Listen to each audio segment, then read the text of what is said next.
Hello and welcome to my guide on how to understand Vertigo from Equdas A-Level Film Studies. Vertigo is one of the two set texts of Section A in the Hollywood section of Component 1, if I remember correctly, which I should because I researched this entire video. The key specialist area of this subject is auteur theory, which is essentially the theory that the director of any particular film, due to their auteur signatures, basically things that they do which they are known for, makes them the author of said film. So, for example, Vertigo is made by Alfred Hitchcock, and Hitchcock's particular signatures, he has many more than this, but these are some of the particular ones that will be helpful to know, is pure cinema, voyeurism / the male gaze, blonde women, in particularly the punishment of blonde women, which comes back to a famous quote he said where blonde women are just blood on snow. Sexist pig. What's called the wrong man trope, where the male character will be wrongly accused and go down for it. Themes of psychosexuality, in this film in particular necrophilia, and he likes creative control, famously saying the quote, "Actors are like cattle." So, the basic plot of Vertigo, which you should know if you've studied A-level film studies, or if you don't and you're just getting into here, then I'll explain the plot to you. Police detective Scotty, after witnessing the death of a man fall from a long height, develops acrophobia, the fear of heights, and vertigo. Whenever he gets to a long height, he will experience severe vertigo, and it will make it pretty difficult to stay up there. He gets hired by a man called Gavin Elster, who commissions him to follow around his wife Madeline and figure out what's going on with her, seeing as she has some weird things going on with her. So he chases around Madeline, basically follows her, examines where she goes, and essentially falls in love with her. Eventually, though, Carlotta, who is the supposed possessor of Madeline, takes over and essentially convinces Madeline to commit suicide. She runs to the top of the church, to which Scotty follows, but can't make it all the way due to his fear of heights as he's climbing up the stairs. Madeline kills herself, and Scotty is not blamed. However, you will see in the hearing scene that it is very passively aggressively not blaming.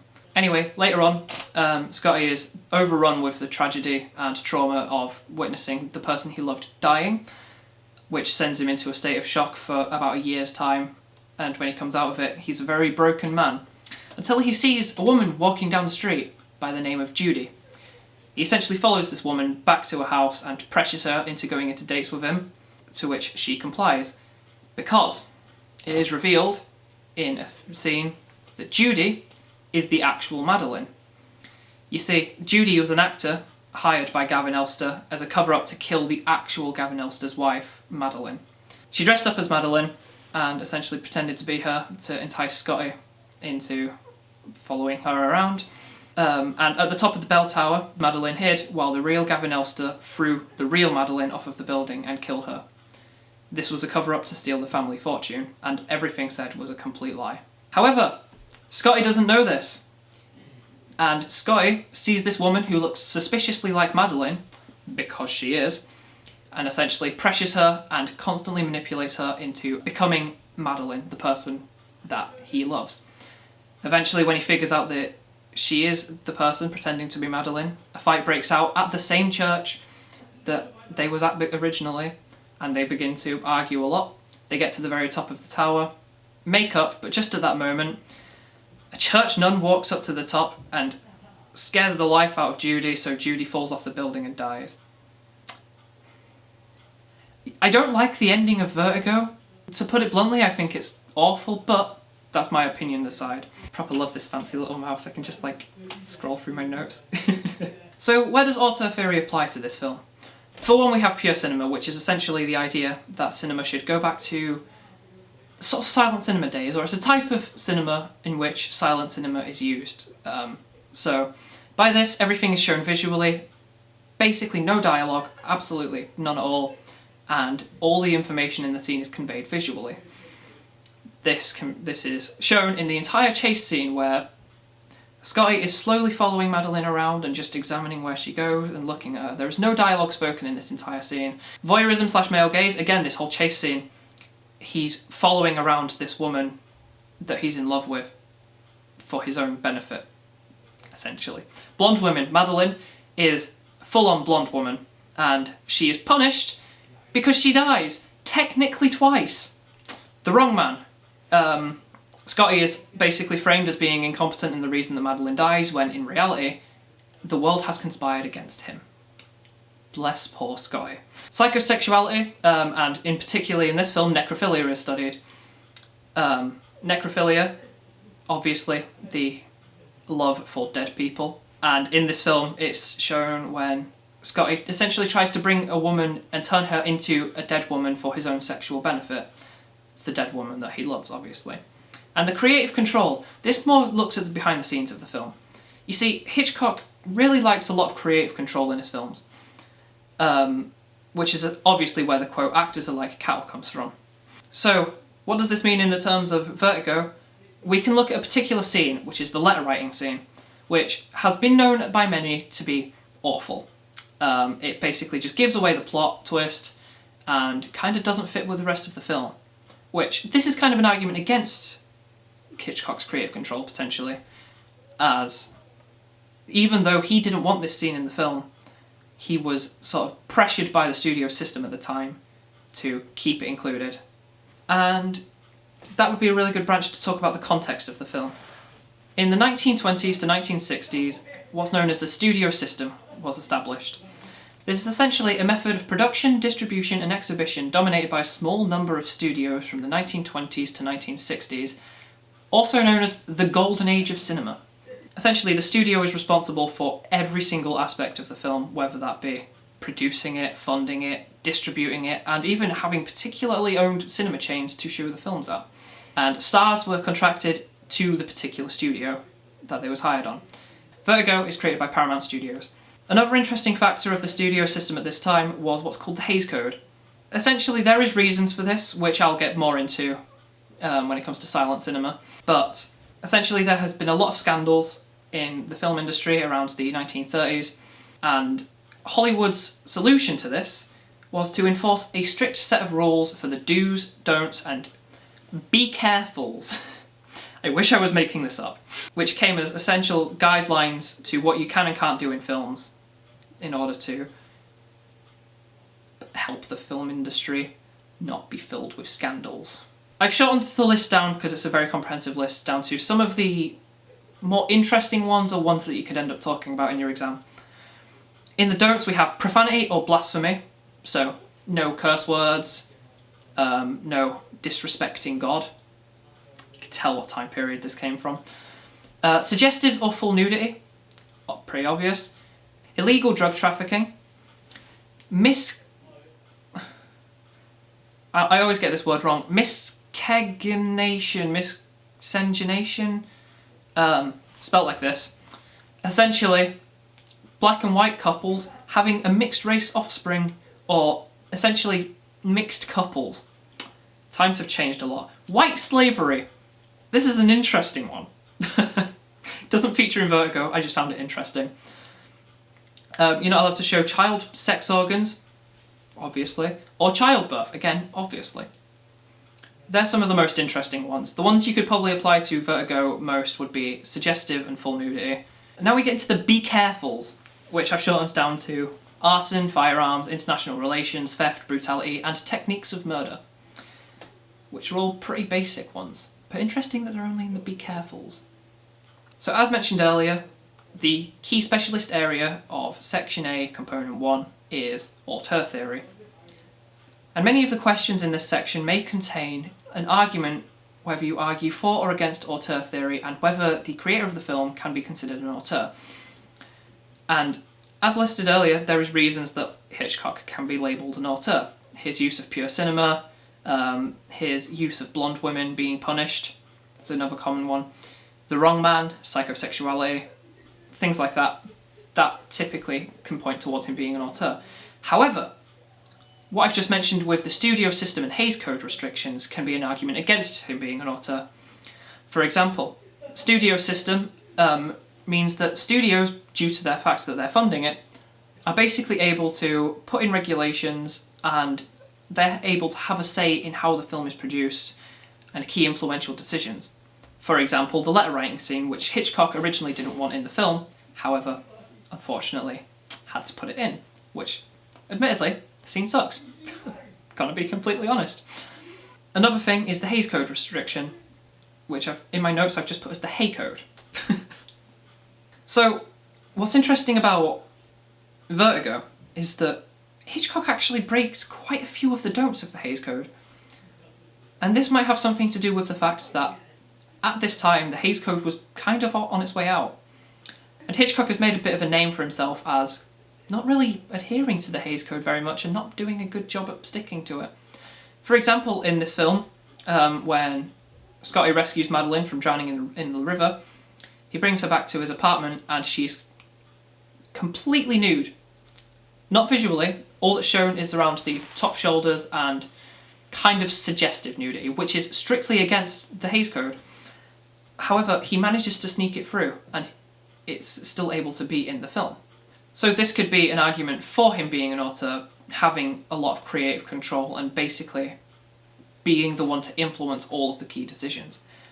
That said, it could also be shown not to be the case.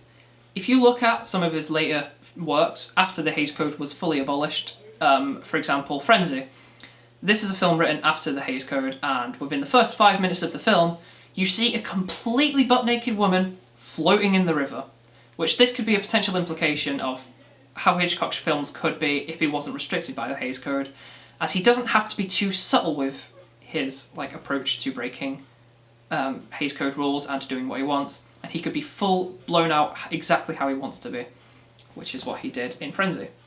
Which could also be an argument against, as even though he is able to break some parts of the Hays Code, it's only minorly. It's only minor, small things. Who cares? But another key argument against him being an auteur is that Hitchcock isn't the only person who made this film. And there's so many other key influential people in making the film that to give him full credit would be really disingenuous to the actual film. For example, Saul Bass.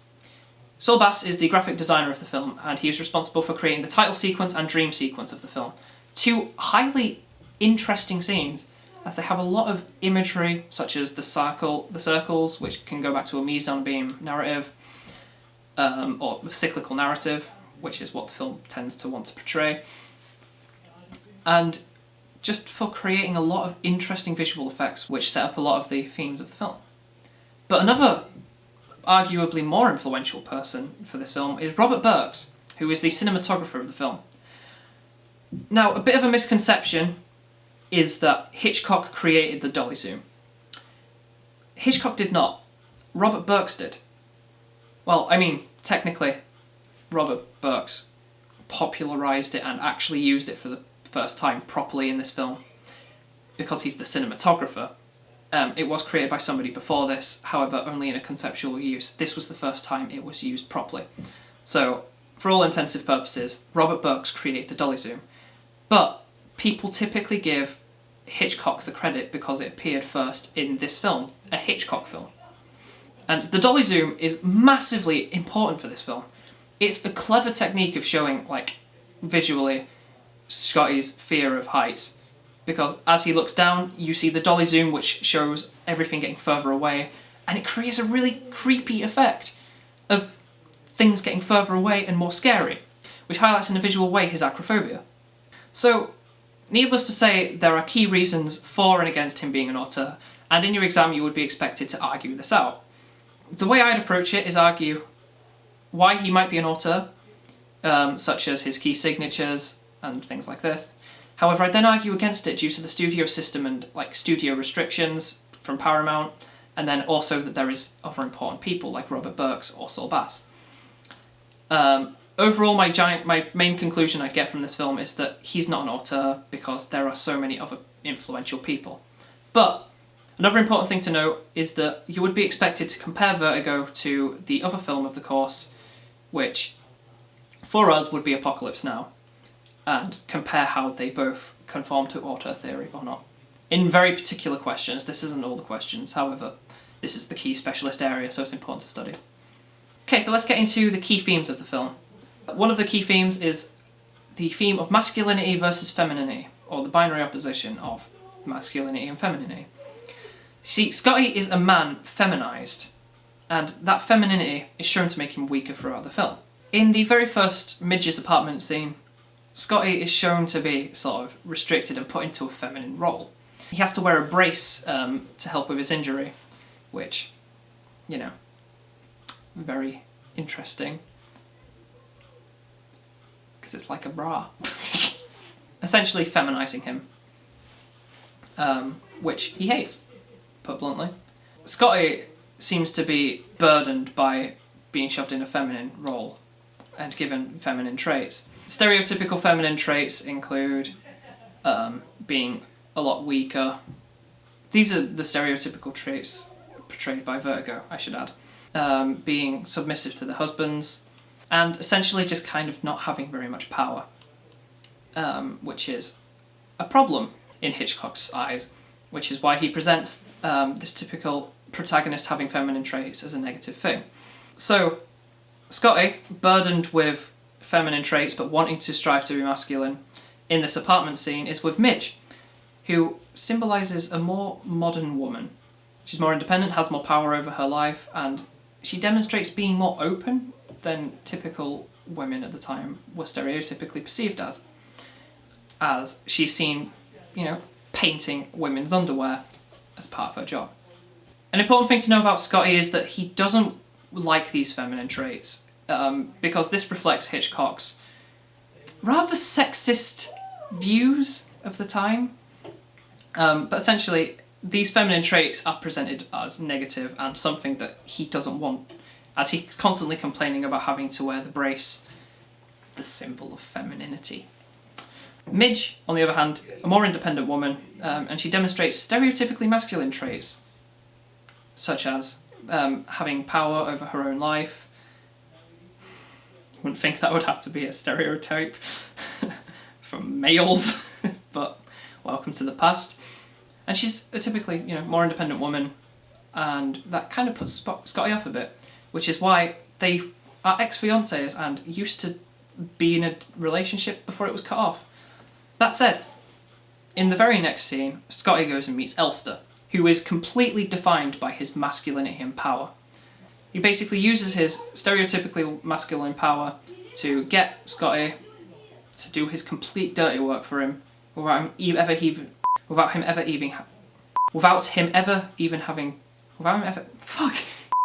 ever needing to actually do any of the work himself. And finally, we've got Judy/Madeline.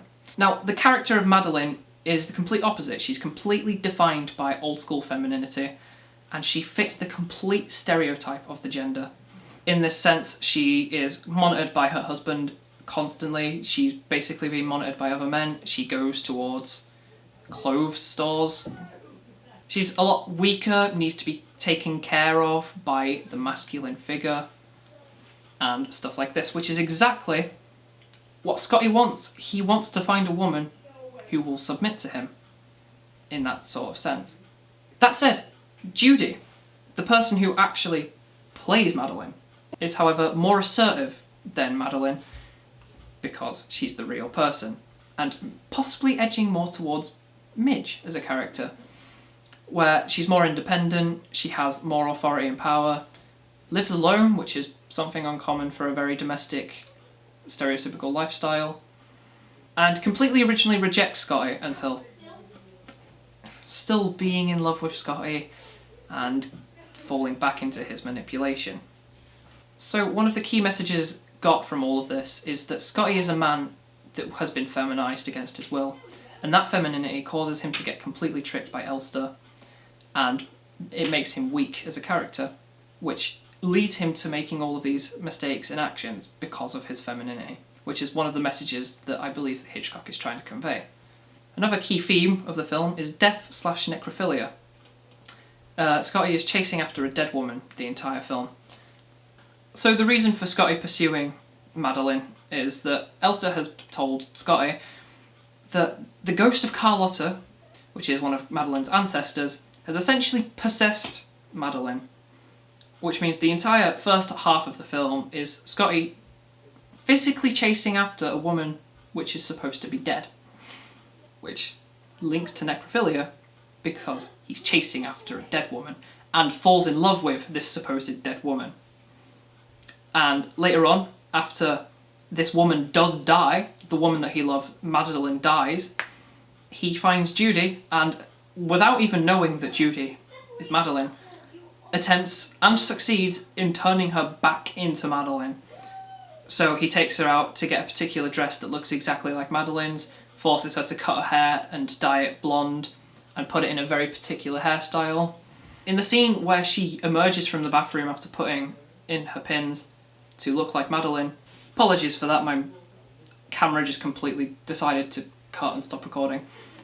So as I was saying, the scene has been filled with a lot of mist and a very ominous soundtrack to go along with it, which could be an argument towards Robert Burke's the cinematographer being more important, as this creation of mist makes Madeline look like a real ghostly character, which obviously really helps convey the necrophilic message that he is making out with a ghost. He is literally in love with a dead woman and has strived to get her back. And another theme we could talk about is the wrong man theme.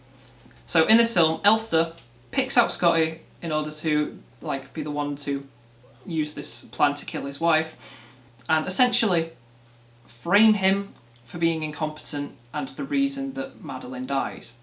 And it's also specifically stated and shown that Judy/Madeline was completely in on it and willfully tricked Scotty into everything, really.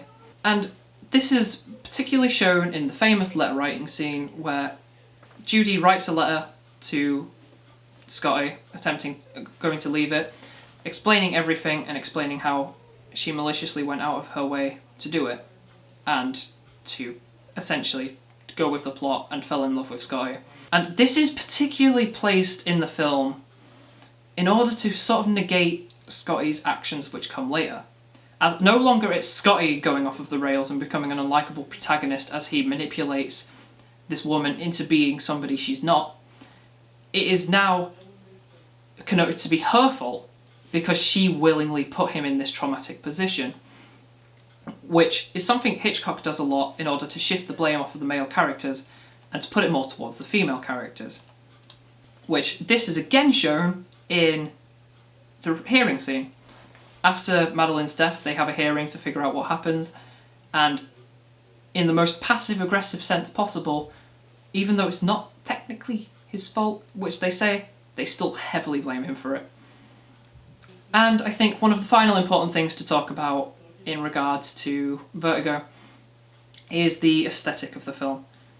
The film uses a lot of new camera technology, such as it creates the dolly zoom, and it uses a lot of particular close-up shots which express a lot of emotion on the faces of the characters. Another key thing towards the aesthetic is obviously pure cinema, which you mentioned in the auteur section earlier. It creates a pure cinema aesthetic with a lot of visual storytelling. And finally, one of the most interesting parts of the aesthetic, in my opinion, is the colour palette, as a lot of unconventional colours are used to create motifs throughout the film. For example, Scotty is always connected to the colour red. Wherever he is connected to that colour. In the Midge's apartment scene, he is dressed in red and holding red/brown objects and dressed in red, whereas Midge as a character is dressed up in yellow and orange. The colour red is obviously used to symbolise lust and violence, which is two things that Scotty expresses throughout this film. He's lustful over Madeline, and then he's violent when Madeline isn't Madeline. But, cleverly to go with this, on the opposite end of the colour spectrum from red is green, which is the colour that Madeline is always shown in, which creates this connection between them both. She's always dressed in green wherever she is, and it creates a sort of very ghostly look towards her, especially towards the more necrophilic scenes.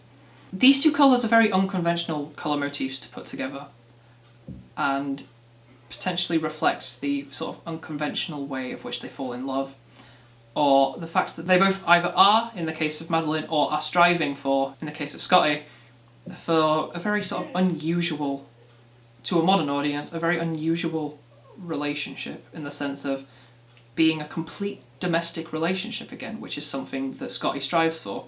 So, anyway, that's my complete guide to Vertigo. Obviously, it's not got everything, and I've just condensed it down to particular notes that I find the most interesting. And I would always advise that if you're watching this video and trying to study, that you also do your own research, you do your own looking up, you do your own revision, in order to find out more information. But these are just the particular notes which I find most interesting and most useful for me personally.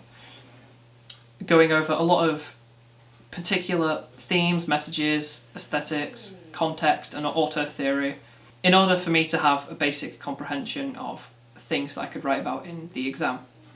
In regards to the actual Section A of the exam, it will always be comparing two films, typically an old Hollywood film, like Vertigo, and a new Hollywood film, which it changes between course to course, but in our particular course we study Vertigo and Apocalypse Now, which I will make a Apocalypse Now video shortly.